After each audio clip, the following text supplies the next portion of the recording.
we take a quick look at that replay. But yeah, I feel like ETW gave DMG the best run for the money so far. I mean, obviously, IDO was the only thing that we've seen so far from them in this tournament, and they looked a little bit weak. But you know, ETW, I feel like they could make it out of this group with DMG. Seems pretty likely at this point. Yeah, I was liking the scarf play as well. Looks like we are going to jump straight into that replay in just a second, guys. We actually have it on our second monitor. There we go. So let's see exactly how this game went down. Yeah, we can take a closer look at kind of how these fights occurred, maybe with a different angle at times. Notice that, you know, in a lot of these fights, Jifeng was the one who was the last one standing and bought a lot of time, you know, made sure that they didn't get aced because he stayed alive just long enough. Or he was the one who could almost get like 2 solo kills by himself. This is the fight that I really liked. Arden jumps in and Jifeng is nearly 1v2ing. The problem is that they're fighting on the side of DMG, but it still turns out decently well. You know, kind of just backing off when things don't go awesomely. This is a big fight as well for ETW. They get the really nice gauntlet to catch Godfather, but they stay a little bit too long. Shifeng immediately is like, okay, he's not even joining. He goes immediately down to the gold mine because he knows the timing, but at the same time, Urs and Remix get caught out. So, although ETW eventually does get the gold mine, as we do see here, it could have turned out a bit better for them. They didn't have to all die here. Yeah. And then, you know, from the early lead that DMG gets, they're not able to capitalize on every fight just because of how well the scarf positioning was. Some of these gauntlets were decent, right? This is not the perfect example, but it was still decent. That was actually really good. That was a good gauntlet from Remix, actually, because Scarf had so much protection. Yeah. And, you know, those are the kind of fights I'm talking about, even though they were down. And even though they lose a lot of these fights, Scarf is able to make it look like they're not 6,000, 7,000, 8,000 gold down, you know. Oh man, that was a nasty Solar Storm in this fight. This is the fight that was almost like the game-winning fight, even though it happened, you know, 10 minutes before the game ended. It was just the fight that really turned everything around. Yeah, for sure. Giving a big lead here towards DMG. You see Shifeng being a little bit cute, picking up a couple of those minions before going down.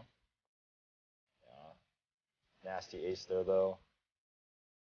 And, I mean, the analysis on this game is simple. Oh, remember this core collapse fight as well, where they got double stunned.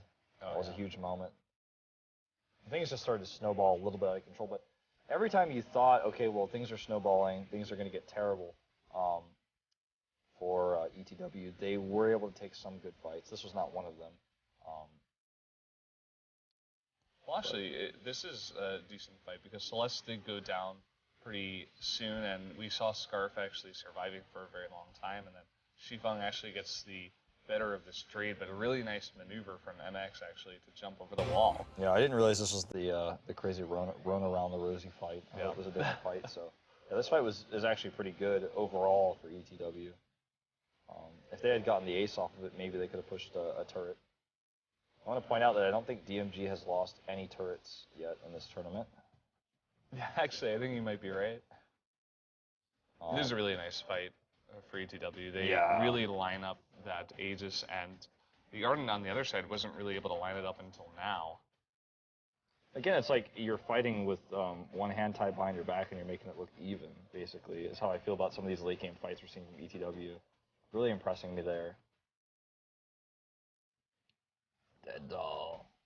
This is where he actually survives, somehow, some way. That was crazy. I thought he was dead for sure. There's another fight here. Not the best gauntlet. Oh, I was going to say not the best gauntlet for ETW. Yeah, sometimes we don't get to see some of those last replays. Kind of funny, but there you have it. Yeah, so I think we're going to be jumping into our second draft in just a moment, very soon, to see what bans we see from these teams especially. I feel like we're going to see something similar from ETW. They've been kind of running really similar comp. They really like Remix on Arden. They like Scarf as well as they like their banning laner. Finn as well. We'll see if they do that again. I mean, we saw, maybe it's actually a ban against DMG, because we did see them use it. We thought it was kind of a joke against IDO, but maybe that's actually one of their stronger heroes. Well, as we jump into it, we will see that Finn is in fact banned, as well as Koshka is banned this time for DMG in the draft. And no lock-ins yet. Oh, We're going to see Godfather again on Celeste. MX on Same Rona. compositions, both sides. Yep. Keeping it the same. Keeping it real. Keeping it real. Halloween Celeste skin, though. Yeah. Bewitched. Let's see what they pick up quickly. Oh, let's jump to the portraits. Of course, DMG up 1 game. And if they can take both games, they're going to be in a fantastic position to pick up first. Arden got a flare. That's pretty cool. Arden on the right side, on the swamp side, so that is DMG side, yeah. Excuse me. My mic's attached to me, I couldn't move it away. Not much you can do, it's all good. Well, you know, one of the strong suits, obviously, for both the series we've seen so far for DMG is their early game. And they really like skipping these little minions. It looks like they are going to go for it this time. But they usually like to skip these and head towards the enemy bush to try to get a good lead here. But here that flare comes, getting a bit more damage down onto Remix, the ETW Arden, but not enough, and they're not going to commit to any fight there. And just back off. Never overcommitting. One of the strengths of DMG. It's playing safe when it's uncertain. Waiting for these mains to spawn. Like, come on! There. Interesting that they allow MX to just do a bit of damage over there. You know, not allowing Arden to attack first, get that extra. Might have been a mistake. I don't know, it kind of looked like they let him do it. It's interesting. Maybe I guess it's possible. Maybe it's a newer age Vainglory pro strat that I'm not into. Well, let's watch Godfather in the lane because it's a treat. And I enjoy it. Yeah. No, let's watch Godfather. Not much going on here in the early game, and because you said that, Wolf, they were listening to the English cast, and they said, no, we're not going to let you. That scout trap is placed really well, actually, here for ETW if they wanted to force a fight. The one for DMG is actually not going to be very favorable. Yeah, it's just another one of those scout traps that's in a weird, awkward position in the middle. I like it for like the mid game. For this early game fighting, though, it's not going to be very useful. If they run into that scout trap at ETW, it's going to be bad news. And looks like an early kill here for DMG. Oh man, MX really going to go back in. So risky, even with a shield. Because look, here comes Scarf. There you go. No vision. Scout trap. And it cost you. That was a communication problem because Godfather could have easily communicated that that was happening. Yeah, kind of interesting there. Godfather, I suppose, will have gotten slightly extra farm. It's only 2 extra minions here in the lane, but regardless, still just a 1-for-1 trade. I'm not going to give either team too much of an advantage there. I guess DMG cleared up more scout traps, more of that vision. So they still have a lot of their scout traps remaining, giving vision of the middle of the jungle, whereas ETW got a lot of theirs triggered. Yeah, I just feel like MX didn't need to die there. That's the bottom line. Like, if he just walked away and said, nah, we don't need to go for this, could have been good. Ooh, that scout trap going to do a little bit of damage here. And they actually are all together this time. Sure, not everybody, everything's fine. And everything might not be fine for Remix, though. He's going to eat another scout trap. And will stumble away here. Now, good position from DMG to be all 3 together, whereas Scarf was a little bit broken off from the team. Allows them to clear up all the scout traps once again, forces Arden to go back, and so DMG will get a slight lead in the jungle. Yeah, once again, this is what Vainglory is all about, just these very small advantages early on in the game. Dead Doll comes up here to join in the lane for just a moment. I don't think there's much opportunity for him, though, so he's going to back off. Just placing a nice little scout trap in the enemy bush there. He is getting some of that, you know, Iron Guard contract gold as well. So that's close enough.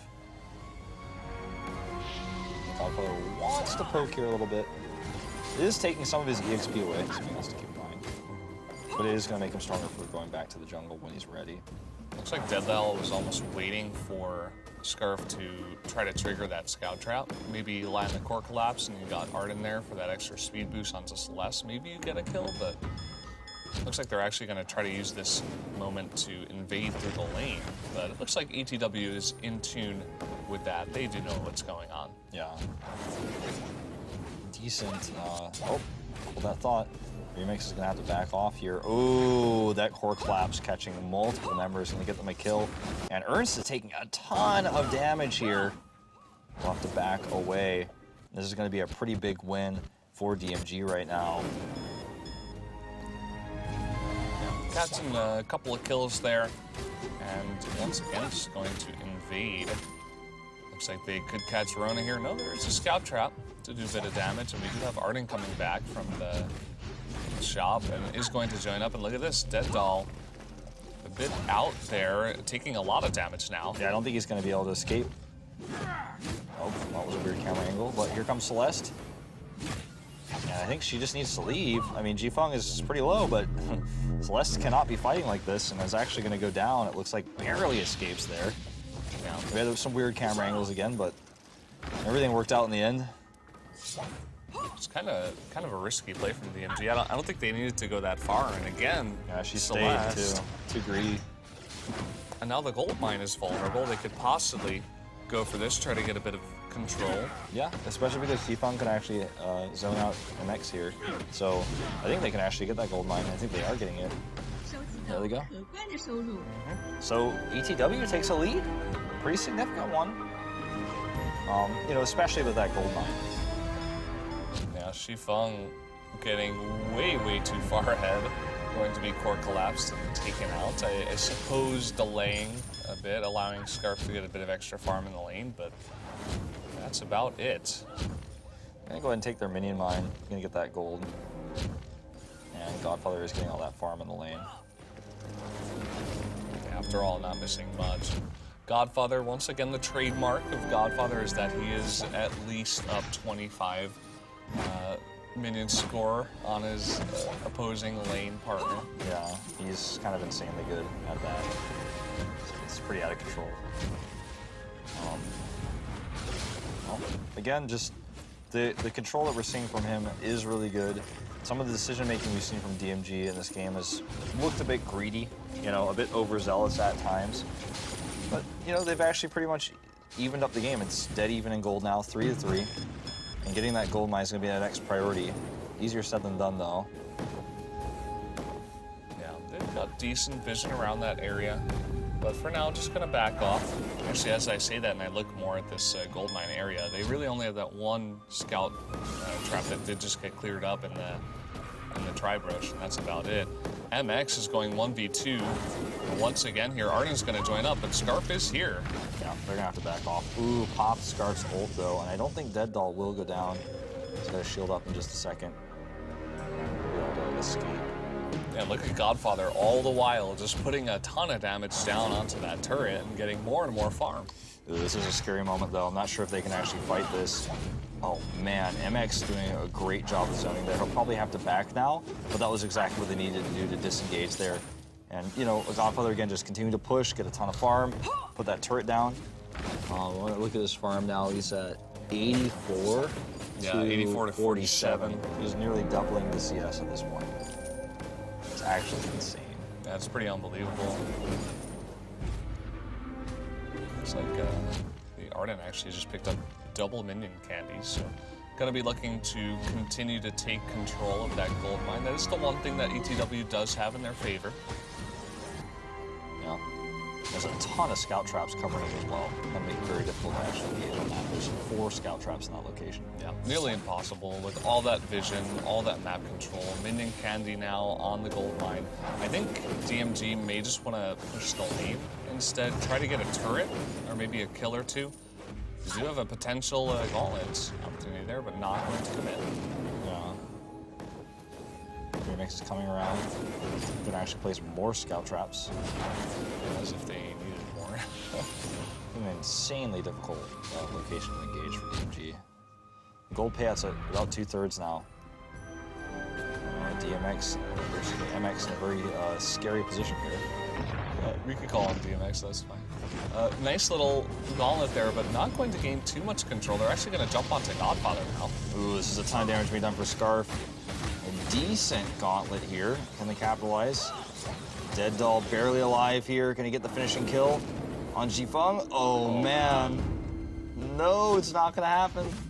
He has to shield and run away. That's just big plays from Shifang.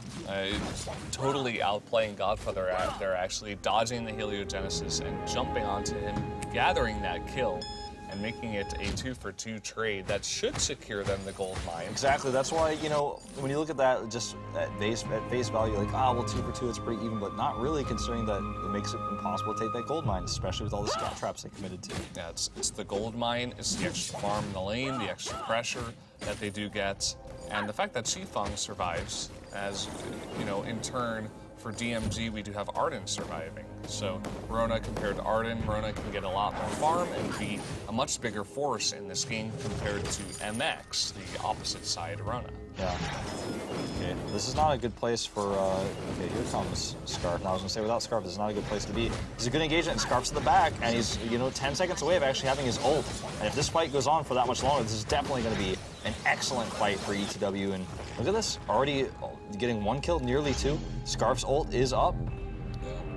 We talk about star players, we talk about Godfather, but Shifang is making this look like ETW is supposed to be favored in this game, man. He is going ham. He's just like jumping in 2v3 and dealing with Godfather. He's saying, okay, you're Celeste, you can core collapse me once, but I'm Rona, and I am very, very farmed. And he's just taking her out like it's nobody's business. This is actually just really good team coordination from ETW more than anything else I look at. I mean, yeah, everything you're saying is true, but he can do these things, he can utilize his skills because he knows his team is going to be there to back him up, and every time they're there.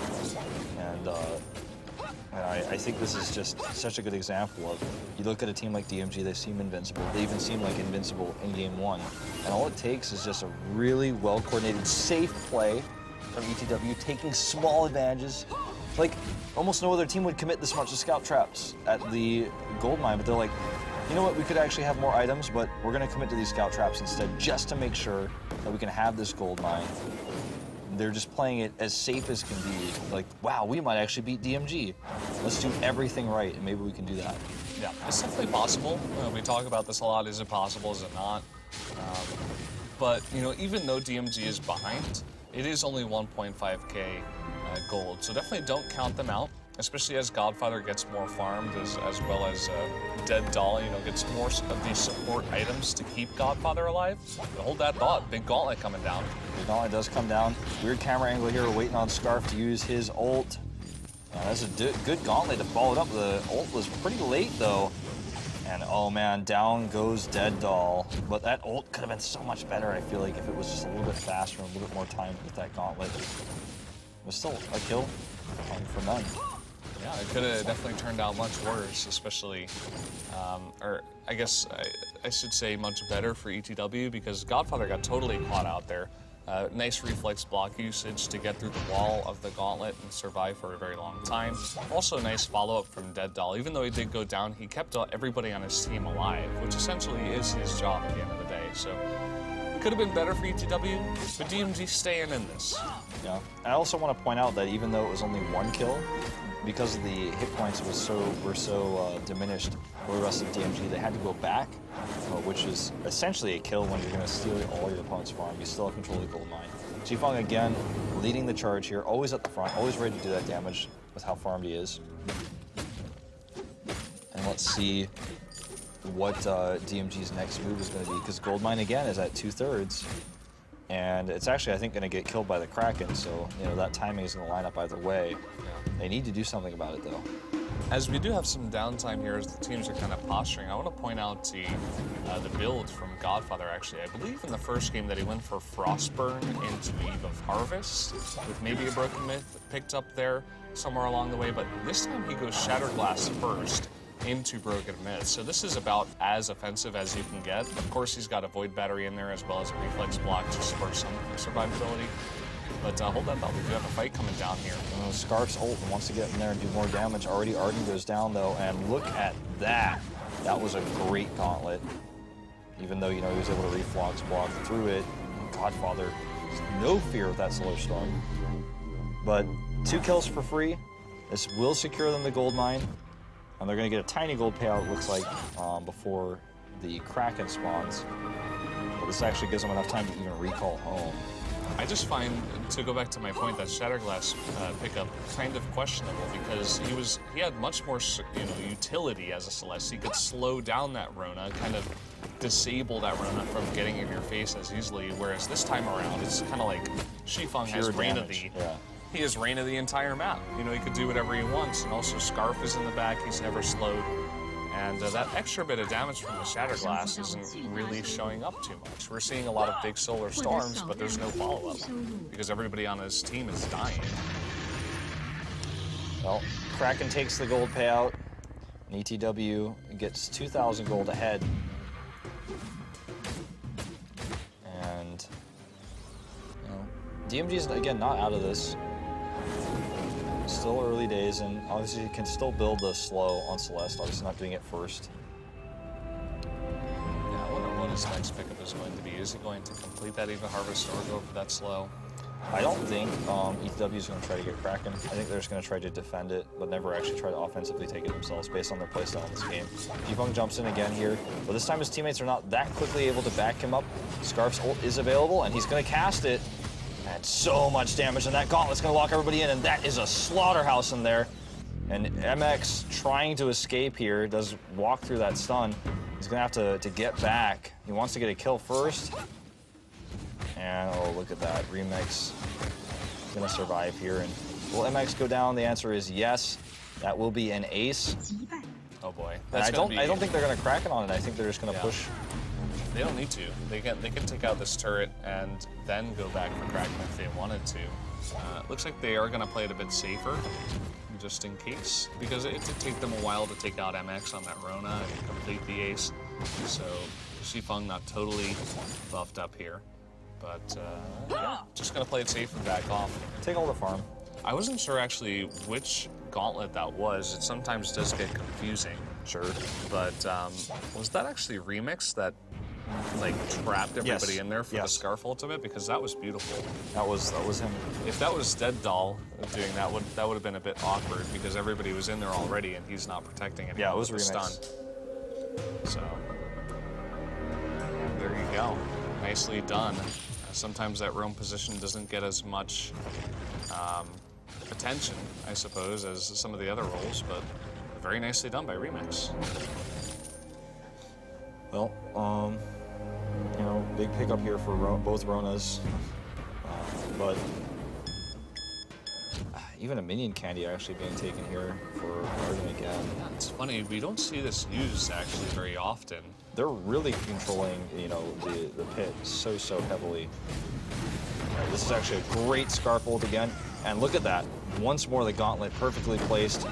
And even dodging a lot of that solar storm. There's the gauntlet going up defensively here to try to protect DMG, but already so much has happened. Godfather is going to try to escape, but he will not. And that's going to be another ace, and that's going to be game. Yeah, that could quite be game here. Rona is just so unbelievably farmed at this point. You just can't stop her. And he's got both infusions for that fight. Breaking Point was heavily buffed up. We just saw the burst damage there. And they are going to go for that game-ending move, even without any minions here. Gonna try for it.